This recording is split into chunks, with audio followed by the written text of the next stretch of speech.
പച്ചനിറം മാത്രമല്ല ബാല്യത്തിൻ്റെ ഒരു പ്രതീതിയും അത് ഉണ്ടാക്കുന്നു. മരതക കിങ്ങിണി സൗഗന്ധിക സ്വർണമായിടും മുമ്പേ. മാമ്പഴം എന്നൊരു വാക്ക് കൂടിയില്ല മാമ്പഴത്തിൽ, മറിച്ച് സൗഗന്ധിക സ്വർണം എന്നൊരു വാക്കേ ഉള്ളൂ. അത് മാമ്പഴത്തെ ഒരു ഇന്ദ്രിയാനുഭവമാക്കി. അത് ഒരു ഇന്ദ്രിയത്തെ മാത്രം പ്രീതിപ്പെടുത്തുന്ന ഒരു അനുഭവമല്ല. സൗഗന്ധിക സ്വർണം എന്ന് കേൾക്കുമ്പോൾ എന്ത് ചിത്രമാണ്, അല്ലെങ്കിൽ എന്ത് പ്രതീതിയാണ്, എന്ത് ഇന്ദ്രിയാനുഭവമാണ് നിങ്ങൾക്ക് ലഭിക്കുക.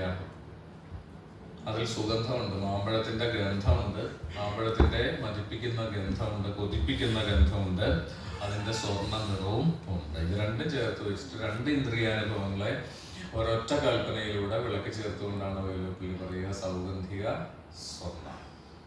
ഇങ്ങനെ അങ്ങേയറ്റം സൂക്ഷ്മമായ കൊത്തുപണികൾ കൊണ്ട് നിബിഡമായ ഒരുതരം കാവ്യഭാഷയായിരുന്നു വൈലോപ്പിള്ളിയുടെ.